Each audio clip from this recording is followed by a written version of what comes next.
विकास विभागाचे 335 कोटी 70 लाख रुपये लाडकी बहीण योजनेच्या लाभार्थ्यांना याच निधीमधून मानधन दिलं जाणार आहे।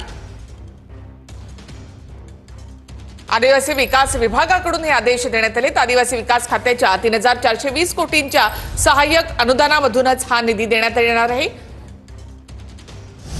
मला काही समजत नाही कोण या बातम्या पेरतं, कोणाकडून या बातम्या येतात, कसा तरी संभ्रम समाजामध्ये तयार करतात। कशाला आदिवासी समाजाचे पैसे वळवता येतं?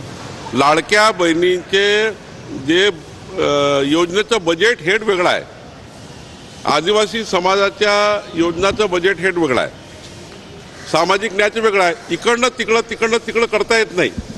हे खोटारडेपणा आहे। हा नुसता त्या ठिकाणी काहीतरी बातम्या देऊन समाजामध्ये सरकारचं नाव बदनाम करण्यासाठी केलेलं कारस्थान आहे।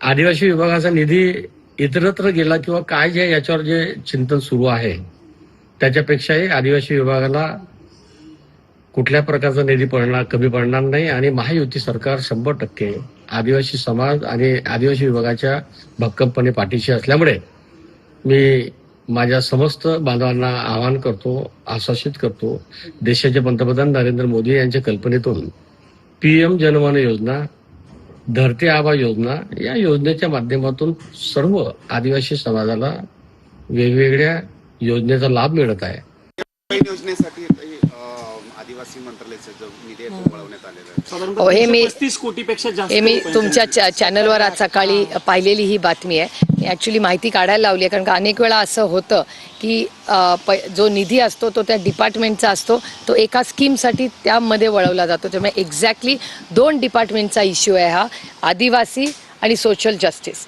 या दोन्ही डिपार्टमेंटच्या निधीबद्दल माहिती काढण्यासाठी मी पत्र लिहिलेलं आहे दोन्ही डिपार्टमेंट। लाडकी बहीण योजनेसाठी किती निधी काढला याचा माझ्याकडे तपशील आहे असं वर्षा गायकवाड यांनी म्हटलं। सामाजिक न्याय खात्यामधून निधी काढल्याचा तपशील आहे असं वर्षा गायकवाड यांनी म्हटलंय। योजना करताना त्यासाठी निधीची तरतूद करणं गरजेचं होतं असंही वर्षा गायकवाड यांनी म्हटलं आहे। त्याकडे पूर्ण डेटा आहे की त्यांनी या वर्षामध्ये सामाजिक न्यायाचे किती पैसे वळवले आणि त्यांनी ट्रायबल डिपार्टमेंट म्हणजे आदिवासी विभागाचे किती पैसे वळवले। दुर्दैवाने आपण याच्यावरती बोलतो, जो खरा पैसा जो आहे तो तर समाजाच्या विकासावरती खर्च केला गेला पाहिजे, विद्यार्थ्यांच्या स्कॉलरशिपवर खर्च केला पाहिजे, वसतिगृहामध्ये शिक्षणावरती खर्च केला पाहिजे, डेव्हलपमेंटसाठी खर्च केला पाहिजे। दुर्दैवाने तो पैसा जो आहे तर त्या ठिकाणी लाडक्या बहिणीच्या स्कीमवरती त्या ठिकाणी डायव्हर्ट करण्याचं काम झालेलं आहे।